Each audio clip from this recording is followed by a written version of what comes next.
ഓം സദാശിവസമാരംഭാം ശങ്കരാചാര്യമധ്യമാം അസ്മദാചാര്യപര്യന്താം വന്ദേ ഗുരുപരമ്പരാം. എല്ലാവർക്കും വിനീതമായ നമസ്കാരം.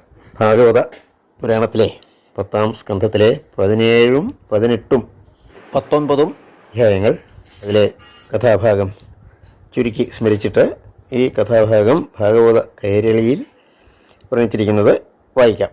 ഭാഗവത കൈരളി ഭാഗവത പുരാണത്തിൻ്റെ അനുവർത്തനമായിട്ട് ഡോക്ടർ കെ.പി. കേശവൻ നമ്പൂതിരി മലയാള കാവ്യമായി രചിച്ച കൃതിയാണ്.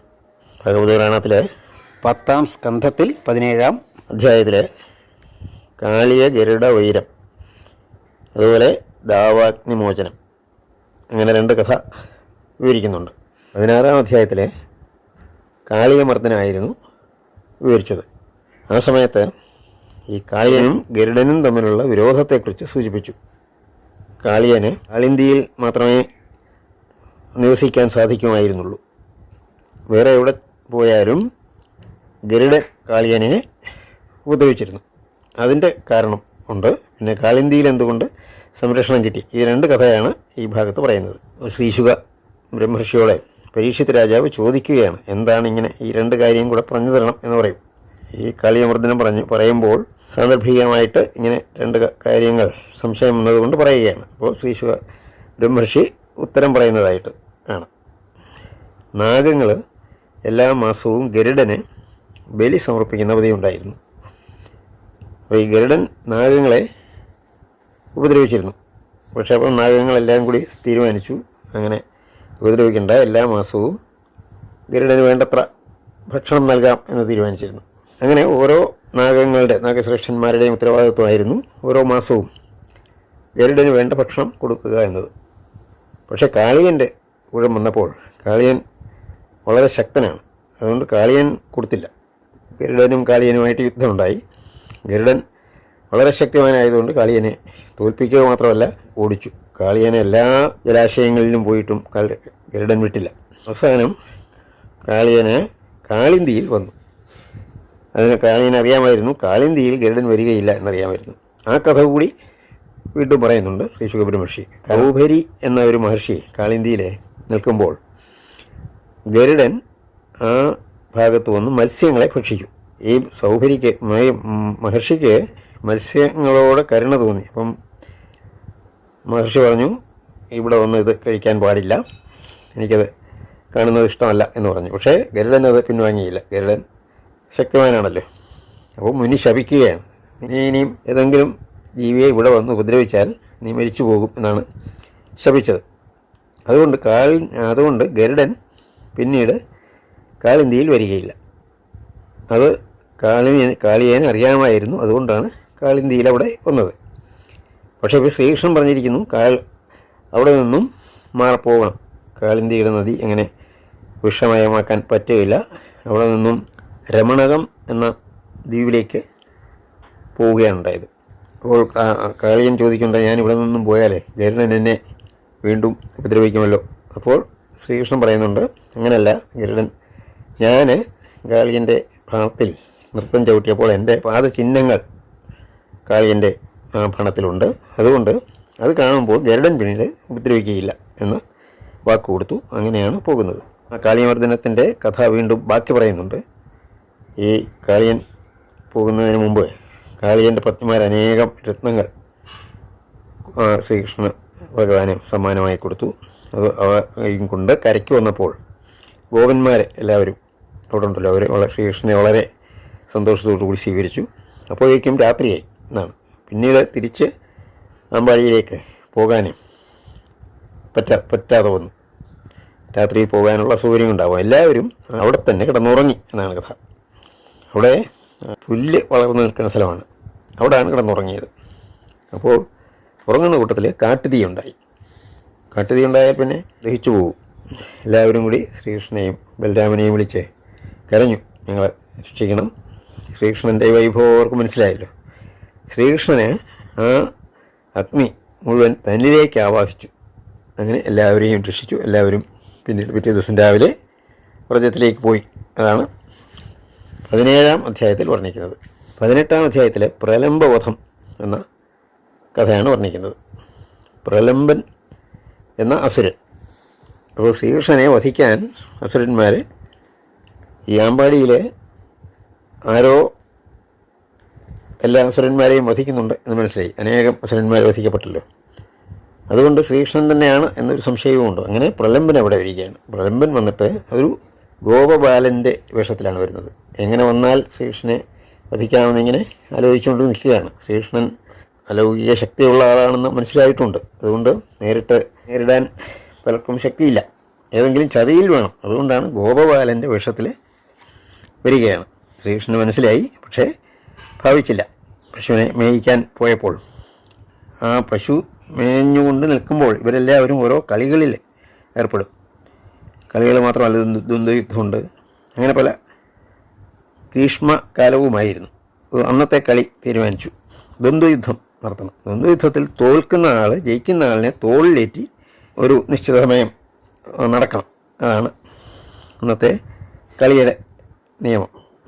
അങ്ങനെ ഈ പ്രലംബൻ എന്ത് ചെയ്തു? പ്രലംബനെ ശ്രീകൃഷ്ണൻ്റെ ആ രണ്ട് വിഭാഗമായിട്ട് തിരിഞ്ഞാണ്. ശ്രീകൃഷ്ണൻ്റെ വിഭാഗത്തിൽ തന്നെ പ്രലംബൻ ചേർന്നു. അതുകൊണ്ട് ശ്രീകൃഷ്ണനോടെ ദ്വന്ദ്വയുദ്ധം വേണ്ടി വരുത്തിയില്ല. അങ്ങനെ വന്നപ്പോൾ ബലരാമനോടാണ് ദ്വന്ദ്വയുദ്ധം നടത്തിയത്. ശ്രീകൃഷ്ണൻ ആണെങ്കിൽ ശ്രീദാമാവിനോടാണ് യുദ്ധം ചെയ്തത്.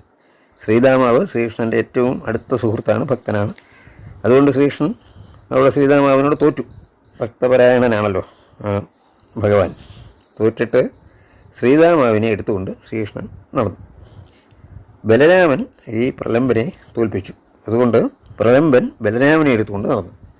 പ്രലംബൻ തീരുമാനിച്ച് ആദ്യം ബലരാമനെ വധിച്ചേക്കാമെന്ന് തീരുമാനിച്ച് ഈ പറഞ്ഞ സ്ഥലത്തേക്കല്ല പോയത്, വേറെ ദൂരസ്ഥലത്തേക്ക് കൊണ്ടുപോയി. വളരെ ദൂരെ ആയപ്പോൾ തൻ്റെ സ്വന്തം അതിഭയാനകമായ വളരെ ഉയരമുള്ള ആ രൂപത്തിലേക്ക് മാറി. അപ്പോൾ പേടിച്ചുപോയി. ബലരാമൻ ഭയപ്പെട്ടു പോയി. പക്ഷേ മനസ്സിലായി, ബലരാമനും ഭഗവാന്റെ അവതാരം തന്നെയാണല്ലോ, അനന്തൻ്റെ അവതാരമാണല്ലോ. ബലരാമന് ആ തോളിലിരുന്നുകൊണ്ട് ആ ശിരസ്സിൽ ശക്തിയായിട്ട് പ്രഹരിച്ചു. നല്ല പ്രഹരം, വളരെ പ്രഹരമായപ്പോഴേക്കും അസുരനെ ക്ഷീണിച്ചു, ശക്തം ഛർദ്ദിച്ച് അറിഞ്ഞു വീണു. എല്ലാവരും ഓടിയെത്തിയപ്പോൾ ഒരു അസുരനാണ് കിടക്കുന്നത്. അപ്പോഴാണ് ബാക്കിയുള്ളവർക്ക് മനസ്സിലായത് ഇത് ഗോപാലനല്ലായിരുന്നു എന്ന് മനസ്സിലായത്. ഗോപന്മാരെല്ലാം ബലരാമനെ അനുമോദിച്ചു, ദേവന്മാരെ പുഷ്പവൃഷ്ടി ചൊരിഞ്ഞു. ഇതാണ് 18-ാം അധ്യായത്തിൽ വർണ്ണിക്കുന്നത്. ശ്രീകൃഷ്ണൻ ഗോപബാലന്മാരൊത്ത് പശുക്കളെ മേയിക്കാൻ പോകുമ്പോൾ ഉണ്ടായ വേറൊരു സംഭവം, വേറൊരു കാട്ടുതീ ഉണ്ടായ സംഭവം, അത് പകലാണ്. അതാണ് 19-ാം ദശകത്തിൽ വർണ്ണിക്കുന്നത്. കളിയുടെ ലഹരിയിൽ നിൽക്കുമ്പോൾ പശുക്കൾ പോകുന്നത് അവർ പെട്ടെന്ന് ഓർക്കുകയില്ല. അങ്ങനെ ഒരു ദിവസം വളരെ ദൂരെ പശുക്കൾ പോയപ്പോൾ പശുക്കളെ കാണാതെ, എവിടെയാണ് പശുക്കൾ എന്നറിയാതെ അന്വേഷിച്ച് നടന്നു. പശുക്കൾ മുഞ്ഞപ്പുല്ല് നിറഞ്ഞ ഒരു ഭാഗത്തെത്തിയിരുന്നു. കൃഷ്ണൻ അവിടെ ചെന്ന് ഓടക്കുഴൽ വിളിച്ച് പശുക്കളെ വിളിച്ചപ്പോൾ പശുക്കൾ വന്നു. പക്ഷേ ഇത് പകലാണ്. ആ സമയത്ത് കാട്ടുതീ പടർന്നു. നേരത്തെ കാളിയമർദ്ദനത്തിന് ശേഷം രാത്രിയിൽ എല്ലാവരും കിടന്നുറങ്ങുമ്പോഴായിരുന്നു കാട്ടുതീ പടർന്നത്. ഇത് പകലാണ്. അവിടെയും അതുപോലെ എല്ലാവരും കൃഷ്ണനെ വിളിച്ചിട്ട് ഞങ്ങളെ രക്ഷിക്കണം എന്ന് പറയുമ്പോൾ കൃഷ്ണൻ ആ കാട്ടുതീ സ്വയം പാനം ചെയ്തു എന്നാണ്, ദാവാഗ്നി പാനം എന്നാണ് ഈ അധ്യായത്തിൽ അതിൻ്റെ പേര് പറയുന്നത്. അങ്ങനെ എല്ലാവരെയും രക്ഷിച്ചു. എന്നിട്ട് എല്ലാവരും കൂടി വൈകിട്ട് ആ വ്രജത്തിലേക്ക് എത്തി എന്ന വരെയുള്ള കഥയാണ് ഈ 19-ാം അധ്യായത്തിൽ പറയുന്നത്. ഈ 17-ഉം 18-ഉം 19-ഉം അധ്യായങ്ങളിലെ കഥ ഭാഗവത കൈരളിയിൽ വായിക്കുന്നത് ഡോക്ടർ കെ മാലതി ദേവിയാണ്. എല്ലാവർക്കും വിനീതമായ നമസ്കാരം. ശ്രുതിലയകളഗീതം വാദ്യഹൃദ്യം ഗണക്കേ ശ്രുതിസുഖമരുളീടും ശ്രീശുകാലാപമേവം ശ്രുതിപദപരിഭൂതം കേട്ടു നൽ കൃഷ്ണഗാഥ ശ്രുതിലയപുളകാർദ്രൻ ചൊന്നിതം വിഷ്ണുരാധൻ വിഷമയജലമാക്കി കാളിയൻ വാർത്തതെന്തേ വിഷമമതുളവാക്കാൻ ഹന്തകാളിന്തി തന്നിൽ വിഷയവിഷനിരാസം കൃഷ്ണലീലാവിലാസം വിഷയമിതുമശേഷം ചൊൽകശേഷം വിശേഷം. ഹരിചരണ സരോജേ ചിത്തമർപ്പിച്ചു ചൊന്നാൻ പരിചൊടു പരിഭൂതൻ ദോഷിതൻ വിഷ്ണുരാതൻ. ധരണിപതികൾ മൗലേ ചൊല്ലുവാൻ വന്യമാലാഭരണകഥയ ശേഷം ശേഷനും ശേഷി പോരാ. രമണകമിതി നാംന രമ്യമാം ദ്വീപദേശേ രമണികളോടു സാകം ഭോഗമഭോഗിലോകേ.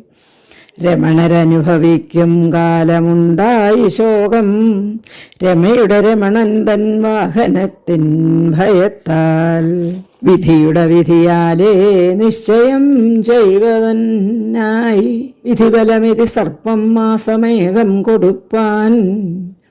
അധികത വിഷദർപ്പൻ കാളിയൻ സർപ്പരാജൻ വിധീതുമതിലംഘിച്ചിടിനാൻ വീതശങ്കം. ഗരുഡനുമതിരൂഢ ക്രോധമോടാഞ്ഞടുത്താൻ ഗരുദുരു നഖരാഗ്രക്രൂരതുണ്ടപ്രഹാരി. ഒരുതര ബലവീര്യം പോരടിച്ചിട്ടൊടുക്കത്തരുതരുതിവനോടെന്നോടിനാൻ അഫണീന്ദ്രൻ. പദകവതി കഥാചിൽ സൗഭരി പ്രോക്ത ശാപ പ്രതിഹതഗതിതാനെന്നോർത്തു കാളിന്തി തന്നിൽ. അധികതനധിവാസം തത്ര വിത്രാസഹീനം സുതനിവഹകളത്രേരന്വിതൻ പന്നകേന്ദ്രൻ. ശമിതധനുജദർപ്പൻ മർദ്ദയൻ ദുഷ്ടസർപ്പം ദമിതമതമുദാരൻ ചൊന്നിതം നന്ദജാതൻ. സുമതിധൃതി സമേതം പോക നീ നാഗരാജൻ മമ പദമിതിനാലിന്നങ്കിതൻ ശങ്കയന്യേ. ഫണിരമണിഗണത്താൽ ദത്തമാമുത്തമാഭം മണിഗണമഥഗന്ധ സ്വർണഭൂഷാംബരാദ്യം. അണിയുമഴകുപൂണ്ട കൃഷ്ണനർണോജനേത്രൻ ഗുണനിധികരയേറി ഗോപിമാർ കണ്ണിലുണ്ണി. മൃതജനതതി വീണ്ടും പ്രാണനേലുന്ന വണ്ണം ധൃതനവപരിതോഷം പൂണ്ടു ഗോഗോപവൃന്ദം. സുതനേയഥ യശോദാനന്ദഗോപാതിചുംബീച്ചതനുതരമനന്ദാനന്ദ സന്തോഹമാർന്നാർ. ദിനകരസുതയെ വിട്ടാഴിപുക്കോരഹീന്ദ്രൻ ദിനകരനെ വിഴുങ്ങിയതെന്നു തോന്നുന്ന പോലെ. ദിനചരമദശായാം സൂര്യനസ്തംഗമിക്കേ ഘനതരമിരുളാണ്ട കാനനം നീലവർണം. ദാവാഗ്നിമോചനം. വ്രജജനമിതുമൂലം ക്ഷുൽപിമാസാദിയാലും വ്രജിതുമിതനുകൂലം നൂനമല്ലെന്നു കാലം. അജപദയുഗമൂലേ തത്ര കൂലേ വിശാലേ ഭുജമലതരുമൂലേ സുപ്തരായി രാത്രികാലേ. കടുതരരവമോടങ്ങർദ്ധരാത്രിക്കു ചുറ്റും വിടവികുടി ദഹിച്ച കാട്ടുതീയാർത്തിരമ്പി. കഠിനതരമതാകും ചൂടിൽ ഞെട്ടിത്തെറിച്ച കിടിലമുടുകരഞ്ഞാർ കൃഷ്ണ കൃഷ്ണേതി സർവേ. അനലമുഖനമേയൻ കൃഷ്ണനും കൃഷ്ണവർമാവിനെ അതിലഘുപാനം ചെയ്തു കാരുണ്യപൂർണൻ. കമലപതി കരത്താൽ തൊട്ടുണർത്തും പ്രഭാതേ കമലയുടെ മണാളൻ പൂകിനാനാത്മഗേഹം. പ്രലംബവധം. ഒരു ദിനമനുകന്മാരൊത്തു നന്ദാത്മജന്മാർ തരുനിരതണലേകുന്നൂഷ്മളേ ഗ്രീഷ്മകാലേ. പരിലസിത വസന്തം പൂത്ത വൃന്ദാവനത്തിൽ സുരുചിരതരകേളി മേളമാടുന്ന നേരം. പ്രബലബല സമേതൻ കംസധൂതൻ പ്രലംബൻ സബലഹരി സമീപേ വന്നു ഗോപാലരൂപൻ. വിപുലകമലനേത്രൻ കണ്ടിതും കണ്ടുപായം സഫലതരമിയറ്റാൻ കണ്ടകൻ തന്നപായം. പ്രതിനവനവലീലാമാലകാലേ ചമയ്ക്കും പ്രതിയുഗയുഗ സർഗപ്രേമിമായാമയന്തൻ പ്രതിഭയിലുളവായി ദാനവൻ തൻ വിനാശം പ്രതിസമുചിതമാകും നവ്യലീലാവിലാസം. അവരജനൊരു ഭാഗത്തഗ്രഗോപാലകന്മാരവരെ ഇരുവിഭാഗത്താക്കി നേതൃത്വമർന്നാൻ അപരഗണവിഭാഗത്തഗ്രജന്നേകി കൃഷ്ണൻ പ്രവരതചിരമേവം ക്രീഡ ചെയ്തർഭകന്മാർ. അപജയമുളവായാലായവൻ തോളിലേറ്റിട്ടവരനെ ബഹുദൂരം സഞ്ചരിച്ചിടവേണം. ഉപഗതനഥ ചേർന്നാൻ കൃഷ്ണപക്ഷേ പ്രലംബൻ സപതി വിജിതനായാൻ രാമനാൽ കാമരൂപി. ബലമതമതിരാന്ധൻ ദാനവേന്ദ്രൻ പ്രലംബൻ ബലനെ അതിവിദൂരത്താനയിച്ചോരു നേരം തലയിലുലകശേഷം താങ്ങുമശേഷനാകും ബലികുലതിലകത്തിൻ ഭാരമുദ്വേലമായി. ദിതിസുതനതികായൻ സ്വീയരൂപം ധരിച്ചാൻ ചതീതിലതിമാത്രം രാമനും ഭീതി പൂണ്ടാൻ. അതികഠിനമനന്തൻ മുഷ്ടി കൊണ്ടഞ്ഞിടിച്ചാൻ പതിതനഥ പൃഥിവ്യാം പ്രാണനറ്റ പ്രലംബൻ. സുരനിരസുമവർഷം തൂകി വൃന്ദാവനത്തിൻ തരുനിരയൊടു രാമൻ തൻ്റെ ഭൂമേനി തന്നിൽ. സരസിജതളനേത്രൻ കൃഷ്ണനും ഗോപരോടൊത്തുരസി ദൃഢമമർത്തി പുൽകിതലാംഗനെയും. അസുരവധവിധാന ശ്രദ്ധയിൽ ധേനുവൃന്ദം പ്രചുരരുചിത ശഷ്പം പുൽപ്രദേശം പ്രവേദേ. സുചിരതരമപശ്യന്മാർഗയൻ തസ്യ മാർഗം മധുരമധുര ശബ്ദം കൃഷ്ണനുച്ചം വിളിച്ചാൻ. മറുപടി വിളികൂട്ടി ഗോക്കൾ പാഞ്ഞിങ്ങടുത്താർ നറുമണമിളകിയിടും പ്രേമബാഷ്പം പൊഴിച്ചും. നിറകുടമതിനൊപ്പം ചീർത്തൊരു ഉധസ്സു തന്നിൽ കുറുകുറ നിറയും നൽപാലു ഗോപാലനേകൻ. ഛടിതി വിപിനദേശേ ദാവവഹ്നിപ്രകാശം കടുരവമൊടുമെത്തി ചുറ്റുമത്യന്തഘോരം. സ്ഫുടിത ഹൃദയമോടും കൃഷ്ണരാമേതി ഗാഠം ത്രുടിത പശുപവൃന്ദം ക്രന്ദനം ചെയ്തു പാരം. ശരണമുപഗതാനാം താപമെല്ലാം ഒഴിപ്പാൻ കരുണസപതി കാട്ടും കണ്ണനേവം പറഞ്ഞാൻ. മരണഭയമതേതും വേണ്ട വേഗം ദൈവാഗ്നി സ്ഫുരണമിതുമടക്കാം നിങ്ങൾ കണ്ണൊന്നടപ്പിൻ. ദഹനനും അവരെല്ലാം കണ്ണടച്ചങ്ങു നിൽക്കേ ദഹനമുഖമുഖത്താൽ പീതമായി പീതവർണം. ബഹുവിധമിതുപോലുള്ള അത്ഭുതം കാട്ടി മായാകുഹകമനുജബാലൻ ഗോകുലേ ലീല ചെയ്തൻ. എല്ലാവർക്കും വിനീതമായ നമസ്കാരം.